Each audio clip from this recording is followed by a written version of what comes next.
1 Samuel chapter 7.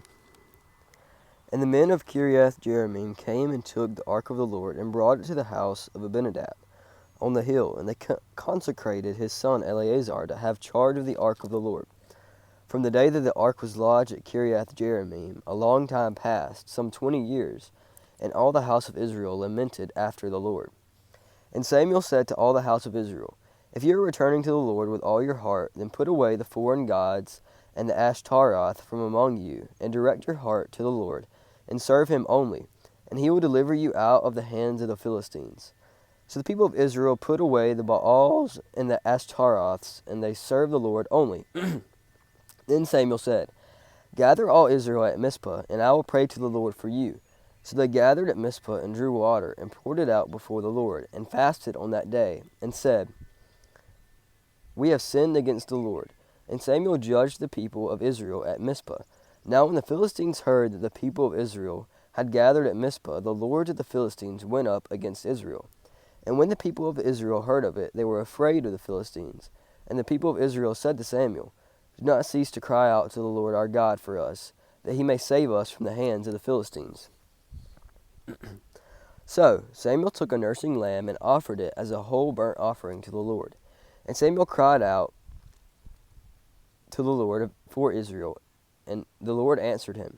As Samuel was offering up the burnt offering, the Philistines drew near to attack Israel. But the Lord thundered with a mighty sound that day against the Philistines, and threw them into confusion, and they were defeated before Israel.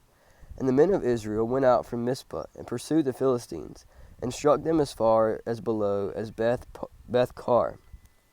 Then Samuel took a stone, and set it up between Mizpah and Shin, and called its name Ebenezer, for he said, Till now the Lord has helped us.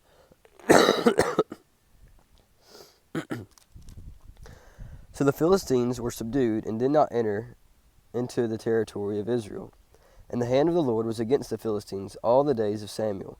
The cities that the Philistines had taken from Israel were restored to Israel, from Ekron to Gath, and Israel delivered the territory from the hand of the Philistines. There was peace also between Israel and the Amorites. Samuel judged Israel all the days of his life, and he went up on a circuit year by year to Bethel, Gilgal, and Mizpah, and he judged Israel in all these places. Then he would return to Ramah, for his home was there, and there he also judged Israel, and he built there an altar to the Lord. Chapter 8. Samuel became old. He made his sons judges over Israel. The name of his firstborn son was Joel, and the name of his second was Abijah. And there were judges in Beersheba. Yet his sons did not walk in his ways, but turned aside after gain. They took bribes and perverted justice. Then all the elders of Israel gathered together and came to Samuel at Ramah, and said to him, Behold, you are now old, and your sons do not walk in your ways. Appoint for us a king to judge us like all the nations. But the thing displeased Samuel when they said, Give us a king to judge us. And Samuel prayed to the Lord. And the Lord said to Samuel, Obey the voice of the people and all that they say to you, for they have not rejected you, but they have rejected me from being king over them, according to all the deeds that they have done, from the day I brought them up out of Egypt, even to this day, forsaking me and serving other gods, so they are also doing to you. Now then, obey their voice, only you shall solemnly warn them, and show them the ways of the king who shall reign over them. So Samuel told all the words of the Lord to the people who were asking for a king from him. He said, These will be the ways of the king who will reign over you. He will take your sons and appoint them to his chariots, and to be his horsemen, and to run before his chariots. And he will appoint for himself commanders of thousands and commanders of 50s, and some to plow his ground and to reap his harvest, and to make his implements of war and the equipment of his chariots. He will take your daughters to be perfumers and cooks and bakers. He will take the best of your fields and vineyards and olive orchards and give them to his servants. He will take the tenth of your grain and of your vineyards and give it to his officers and to his servants. He will take your male servants and female servants and the best of your young men and your donkeys and put them to his work. He will take the tenth of your flocks, and you shall be his slaves. And in that day you will cry out because of your king whom you have chosen for yourselves. But the Lord will not answer you in that day. But the people of Israel refused to obey the voice of Samuel. And they said, No, but there shall be a king over us, that we may also be like the nations, and that our king may judge us and go out before us and fight our battles. And when Samuel had heard all these words of the people, he repeated them in the ears of the Lord. And the Lord said to Samuel, Obey their voice and make them a king. Samuel then said to the men of Israel, Go every man to his city. Chapter 9. There was a man of Benjamin whose name was Kish, the son of Abiel, son of Zerah, son of Berchorath, son of Aphiah, a Benjamite, a man of wealth. And he had a son whose name was Saul, a handsome young man. There was not a man among the people of Israel more handsome than he. For his shoulders were upward, he was taller than any of the people. Now the donkeys of Kish, Saul's father, were lost.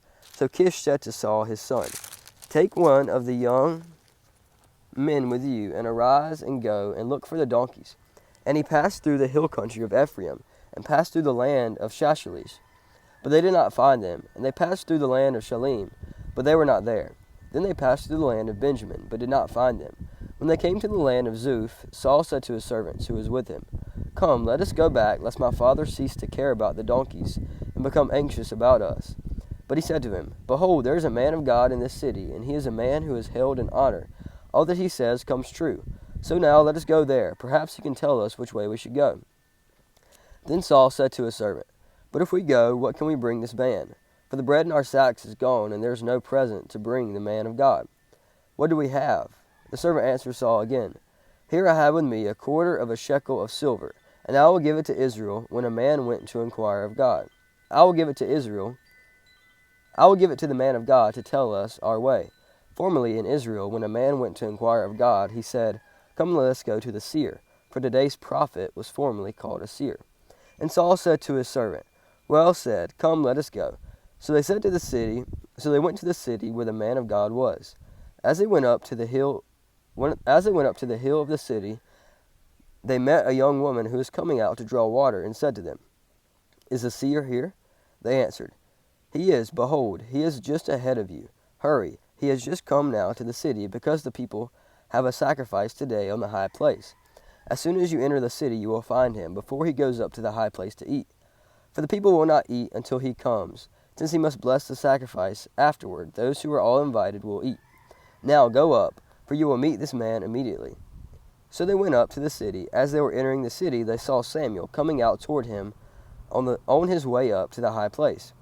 Now the day before Saul came, the Lord had revealed to Samuel, Tomorrow about this time I will send to you a man from the land of Benjamin, and you shall anoint him to be a prince over all people of Israel. He shall save my people from the hand of the Philistines, for I have seen my people, because their cry has come to me. When Samuel saw Saul, the Lord told him, Here is the man of whom I spoke to you.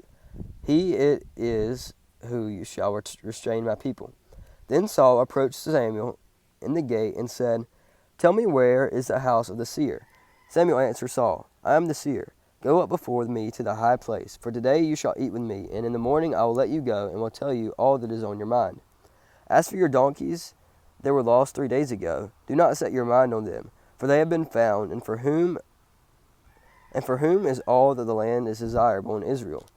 Is it not for you and for all your father's house? Saul answered, Am I not a Benjamite from the least of the tribes of Israel? And is not my clan the humblest of all the clans of the tribe of Benjamin? Why then have you spoken to me this way? Then Samuel took Saul and his young man, and brought them into the hall, and gave them a place at the head of those who had been invited, who were about 30 persons. And Samuel said to the cook, Bring the portion I gave you, of which I said to you, put it aside. So the cook took up the leg and what was on it, and set it before Saul. And Samuel said, See, what was kept is set before you. Eat, because it was kept for you until the hour appointed that you might eat with the guests. So Saul ate with Samuel that day, and when they came down from the high place into the city, a bed was spread for Saul on the roof, and he lay down to sleep. Then at the break of dawn Samuel called for Saul on the roof, Up, that I may send you on your way. So Saul arose, both he and Samuel, and went out onto the street. As they were going down to the outskirts of the city, Samuel said to Saul, Tell the servant to pass on before us, and when he has passed on, stop here yourselves for a while, that I may make known to you the word of God.